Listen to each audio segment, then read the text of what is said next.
เบิดในสมัยสงครามตะกี้นะพี่น้องเพิ่นจะเอามาปลูกผักปลูกงาใช่เนาะค่ากี่งามทุกคนได้ชาญมาได้เชลอเอ้ยเอาลงมาแต่ผู้เอาลงมาแต่ผู้มาขึ้นไปที่อยู่ผู้เนาะพอคืนเช้านี้คือเราสารว่าเย้พระข้าวไปวัดเลยนั้นอันนี้จะเป็นเนาะอันเขาไทยควายตะกี้นะทุกคนเนาะเขาไทยควายตะกี้นะนี่ยังเป็นไม้นั่นเลยเนาะโอ้สมบูรณ์แบบเลยทุกคนนี่หมดเลยเนาะนี่เนาะ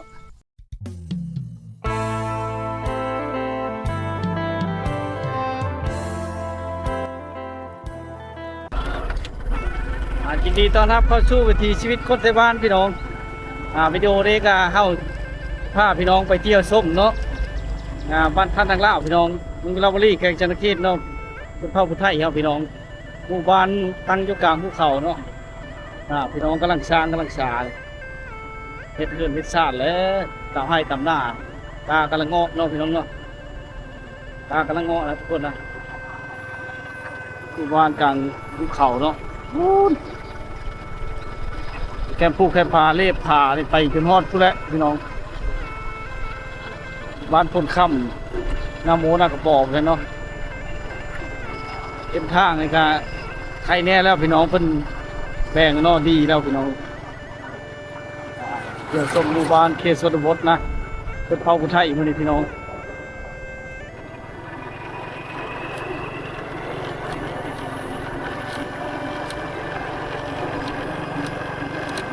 คนเที่ยวดูดีเลยเทช่วงนี้เนาะทำให้ยำหน้าพี่น้องเลย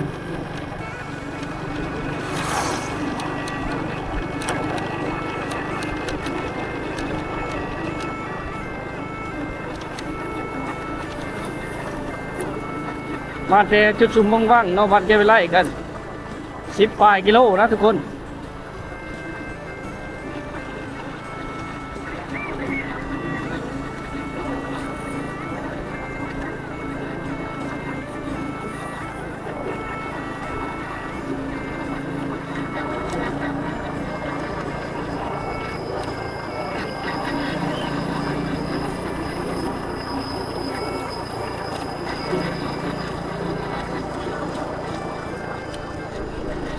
ตรงหน้าเขตนี้5 เพลงนะ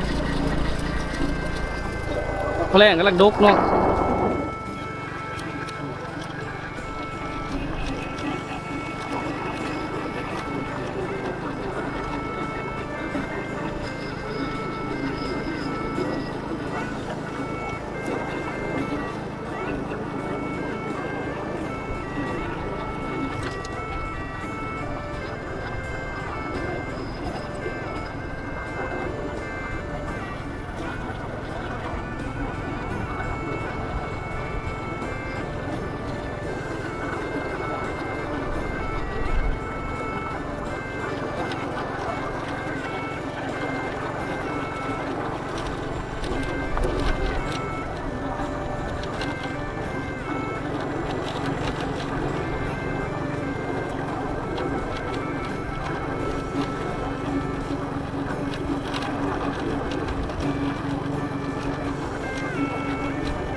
ส้นเคสนี้เริ่มออกมาจะให้อยู่หน้านะทุกคนนะช่วงนี้เนาะหมดแล้วบ้านธาตุพี่น้อง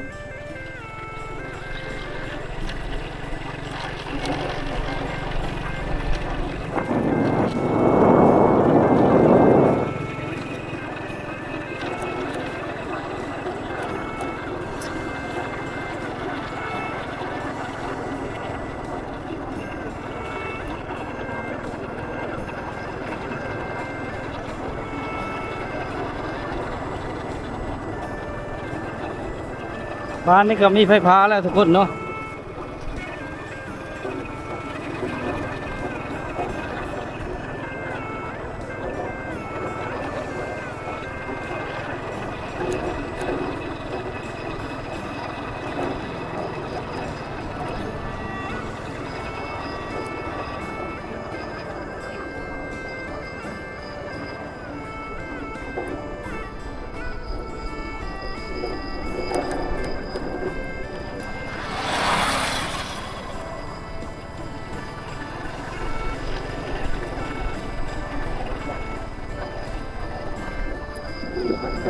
บ้านแคมป์ภูเขาเลยพี่น้องมีภูเขาที่สวยสดงดงามเนาะมาตาหาชมวิวงามหลายนะทุกคนนะ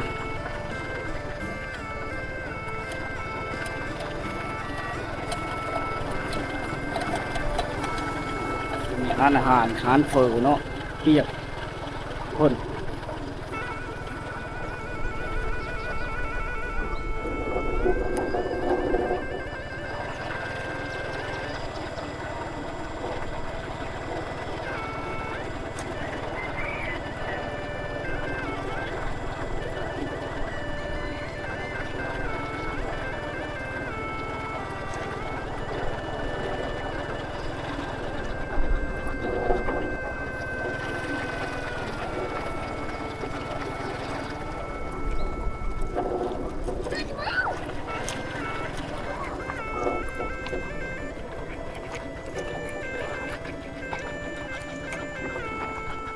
บรรทานเนี่ยมันมีคลองชลประทานนะทุกคนเนาะเวลาเฮ็ดกาเฮ็ดบุงสะดวกสบายเนาะ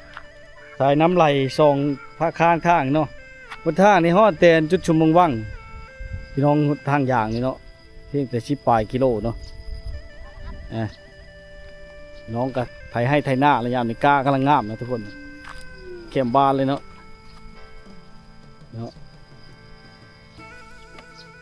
บรรยากาศหมู่บ้านกลางภูเขางามหลายพี่น้องวิวงามเลยเนาะบรรทัดเนาะในคลองนี่เลยพี่น้องงอกควายก็งามในเขาบริพูเนาะสะดวกสบายรถพาคนยากอะคอนใดหรือว่าซักเครื่องซักผ้าซักเท่นั่นเนาะนี่บ้านของเจ้าเนาะอันลูกระเบิดในสมัยสงครามตะกี้นะพี่น้องเพิ่นจะเอามาปลูกผักปลูกหญ้าใช่เนาะค่ากี่งามทุกคนโอ้เนาะได้ประโยชน์ทุกคนเนาะผักบัวงามเลยนี่เนาะ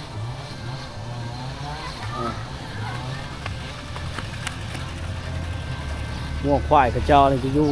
แบบนี้เลยคนเลยอยู่แถวหมู่บ้านเลยเนาะมันหากินมะม่วงงามนี่โลกสบายนี่คือบ้านถาดเนาะเพื่อนหลังใหญ่เลยเขาเจ้าเพื่อนหลังใหญ่เนาะเราเป็นใหญ่เนาะอ้อมหอบด้วยผูกผานะอ้อมหอบด้วยผูกผาทุกคนเนาะ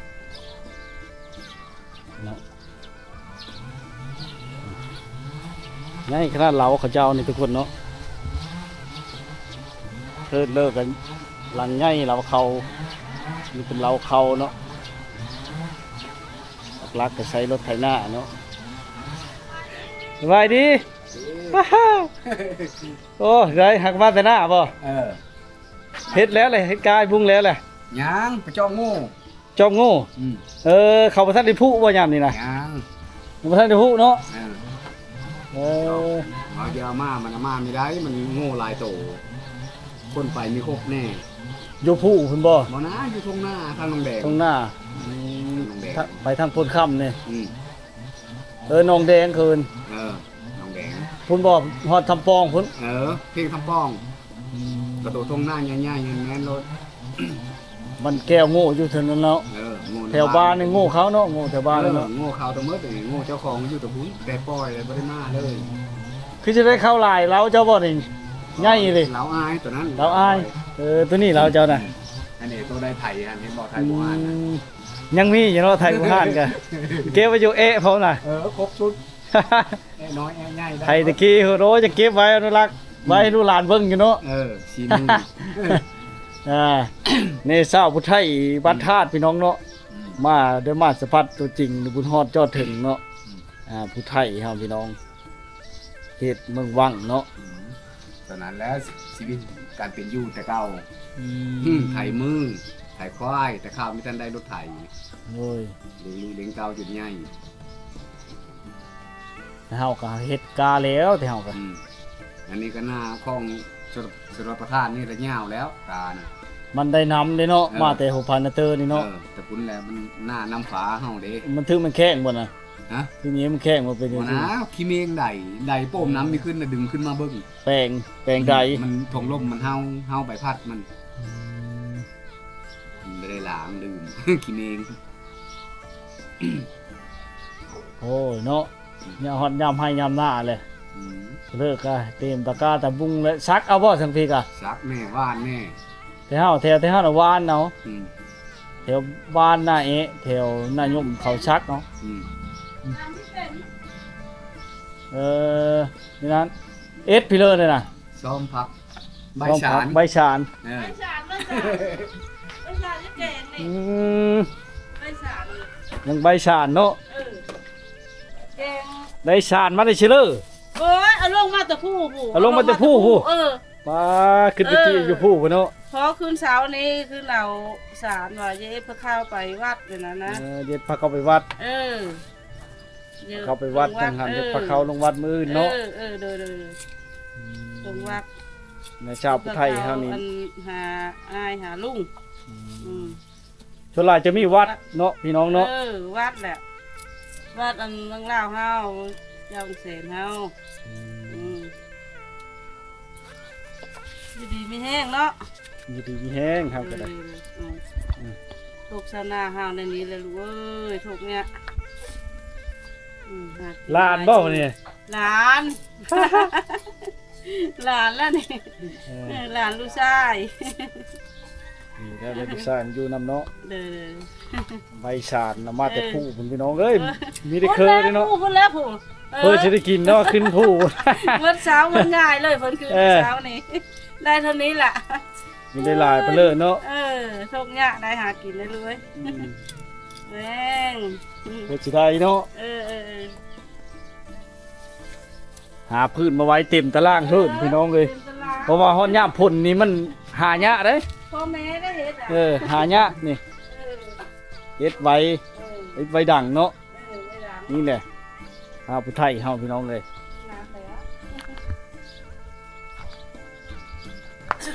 อันนี้จะเป็นเอะเนาะเอะอันเขาไทยควายตะกี้นะทุกคนเนาะเอะเขาไทยควายตะกี้นะนี่ยังเป็นไม้นั่นเลยเนาะโอ้สมบูรณ์แบบเลยทุกคนนี่หมดเลยเนาะนี่เนาะแล้วก็นี่ด้อนอันไส้นั่นต่อใช้อันข้อควายก็ยังมีอยู่พี่น้องครบหมดแล้วเนาะพี่น้องมันยังเก็บรักษาอนุรักษ์ไว้ให้พี่น้องเลยมาติดตามรับชมเนาะเราเข้าชาติเราอันเข้าผู้ไทยคะแนนมันจะมีชาติแบบนี้เลยพี่น้องจะมีชาติแบบนี้เนาะแล้วก็เป็นเล้าใหญ่ถึงจะได้เข้าบ่หลายบ่เลิกกันเพิ่นประเพณีเพิ่นเฮ็ดอันนี้เนาะเป็นไม้แดงแน่บ่ป่าเป็นไม้แดงเลยมุ่งชุดยอดเลยค่ะกันเนาะมุ่งได้เป็นเลยทุกคนเนาะเด้อช่วงโบราณดั้งเดิมเลยนะเนาะหน้าคักลีเนาะกลุ่มหลายฟ้าลาปีแล้วมาแต่น้ำกาปอนกาโอ้ยกำลังไม่เมยเนาะ โอ้ยเรานังมาไม่เมยพี่น้องเอ้ยจะแล้วเลยบ่ยังมืออื่นต่ออีกโอ้ยเราไม่เมยอันนี้คือกันแล้วคือเดียวแล้วนี่เนาะ เล่นเนาะ ไม่เข้าแล้วอันนี้อ่ะ โอ้ยเกิดสิแล้วหรือบ่ยัง อันนั้นที่เช้า ย่ามาให้ได้2เป๋า ก็ได้2เป่าโอ้หน้ากว้างนี่เนาะจักเป่าลงมื้อแต่ละปีนะ ครับ4เป๋า สี่เป่าก็ได้2เป่าก็ได้ครึ่งนึงพอแห้งบ่แล้วเนาะมื้ออื่นก็แล้วแหละก็ได้2เป๋า เฮ้ยช่องป่านยันดำบ่ทันอันนี้เป็นกระปางระเบิดนะพี่น้องส่วนระเบิดสมัยสงครามเนาะเนาะตะกี้แต่โดนดังเดิมเนาะมันก็ยังมาใส่เอาไว้ปุ๊พืชพันธุ์ธัญญาหารเอาไว้ปุ๊พักนะทุกคนนะนี่โอ้เนาะยังเหลือยังใช้เป็นประโยชน์นะสมัยสงครามตะกี้เนาะอีมาจะให้เต็นหน้าเนาะคาดตะกร้าเครื่องมันยกตุกตุยเต็มขั้นรถไถพี่น้องเลยมีไม้ดูไม้แดงย่างดีเนาะใช้คาดเวลาแม่นบอกเขาใช้คาดบอกนะเขาเฮ็ดนั่นเนี่ยค ได้คาดติ่งให้มันเพ่งนะมันเพ่งเนาะโดยรถไถนานี่น้องอะไรโอ้ยตกใจหมดก็เห็นมันเมยเนาะมาหาเต้าหาเล่นมันเมยมันนอนพี่น้องเลยรถไถนาเนาะเป็นพื้นเป็นผ่าเก็บไว้เทิร์นไหมบ่นี่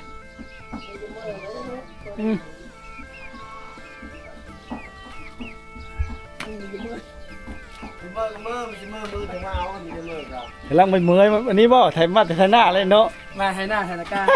ไถตะกร้าเดิมให้หน้าเลยทุกคนในผู้ไทยเฮาช่วงนี้เนาะนี่แหละมาแล้วมันจนชิลาเลยนะนี่จนชิฮอนย่ามดำเลยกินยังมาเขาเล่นกินมาเขาเล่นจักเห็ดไปแล้วเห็ดก็บ่สิเห็ดพอจะเป็นเป็นก็เห็ดเด้อโอ้ยมันก็เป็นนั่นแหละเปล่าจักแล้วจะครอบนกคณะเลี้ยงนกกระทาบ่นกยังน่ะนกกระทาโอ้มันก็เป็นเมื่อแล้วเฮ็ดขยายออกไปเลยเคยเลี้ยงอยู่บ่แต่เก่ากะบ่ได้เคยลูกซื้อมาให้เลยจะเลี้ยงซื้อมาเฮาเลยจะเลี้ยงเจ้าอยู่บ้านแล้วคือมีเว้าไทยก็อยู่บ้านนั่นนี่แหละก็อยู่บ้านธาตุนี่แหละเว้าลาวเลี้ยงเชิดตารางเราใหญ่หรือเราเนาะปอมุ่งด้วยเป็นนะทุกคนนะเป็นเอกลักษณ์ของบ้านธาตุเนาะมุ่งด้วยเป็นหรือว่าเป็นไม้แดงไม้ดูเนาะตะกี้พอเลยพี่น้องมันได้ประโยชน์เนาะใช้ได้เบิ้งได้ชมได้เห็นอยู่นะพี่น้องนะเนาะแคมผู้แคมผาได้ตั้งอยู่กลางภูเขาเนาะนี่กะเกี่ยมเสาไว้ปลูกเฮิร์นปีหน้าเลยนี่พี่น้อง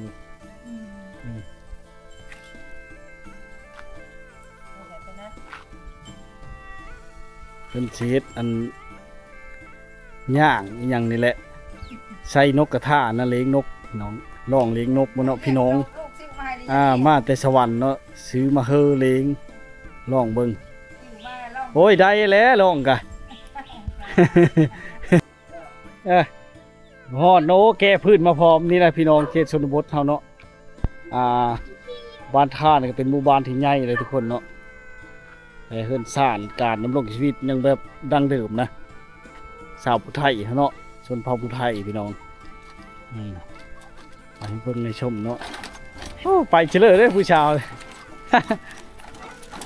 นี่ได้รถที่ไฟฟ้านะเขตนี่พี่น้องมาใช้ไปให้ไปหน้าเนาะสะดวกสบายไปอีกแบบนะทุกคนนะเฮือนข้าเจ้านี่ยังเป็นทรงแบบดั้งเดิมเนาะมุ่งด้วยแป้นพี่น้องเนาะแป้นไม้ดูไม้แดงตะกี้เนาะผ่าไม่เฮไว้พี่น้องมาติดตามส้มขั้นใดก็แบบดั้งเดิมคงเป็นยืนขึ้นนอนอย่างนี้เนาะ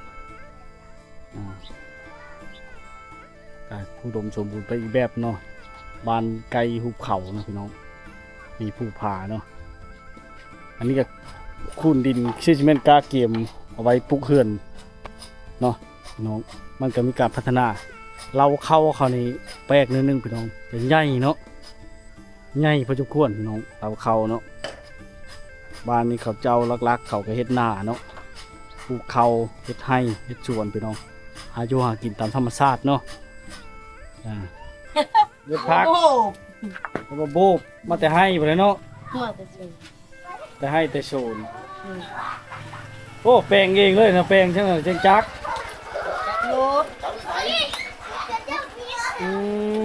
มาเองเลยเก่งกันดีเนาะมันแรงเงินช้าง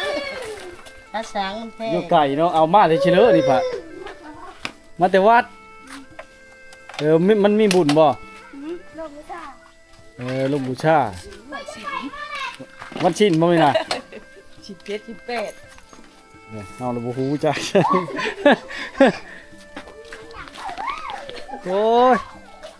มาแต่วัดพี่น้องเนาะเฮ็ดไปปูอยู่หน้าบ่ฮะไม่จักว่าโง่เฮาเลยโง่เฮาเลยลกไว้เอามันสิบ่ตายก็บ่ใช่จังว่าเอ้าคือว่าฉันแล้วบัดนี้ลกไว้โง่เฮาก็เลยมื้ออื่นเราไปปลูกอยู่หน้า ปลาโหเขาเจ้าพี่น้องเฮ็ดด้วยไม้ยางโบ่งนะที่เขาเจ้าท่าเอาอันนั่นเนาะเขาเจ้าท่าเอาเปิ้มเรียบร้อยเลยเขาจะมาเฮ็ดอันลากโหหรือว่ากำแพงโฉนนะทุกคนนี่เนาะอายุเริ่มปลูกพักนี่ล่าจะเริ่มมีการปลูกพักโอ้ไอเดียสุดยอดเลยทุกคนเนาะเอกลักษณ์ของเขาเจ้าเนาะเรานี่ถึงใหญ่ทุกคนเนาะนะครับชนลายจะมุ่งโดยไม้เป็นเนาะเป็นไม้แดงไม่ดูเนาะตะกี้พี่น้องนี่อันนี้ก็ไม้ดูเนาะยังลงเหลืออยู่ไปตับอยู่พี่น้องโอ้หลายนี่คนป้าไว้เนาะทุกคนเลยไว้พี่น้องมาติดตามรับชมเนาะเป็นหลังนี้ก็ถึงบัญชีเก่าเนาะแต่มุ่งโดยเป็นพี่น้อง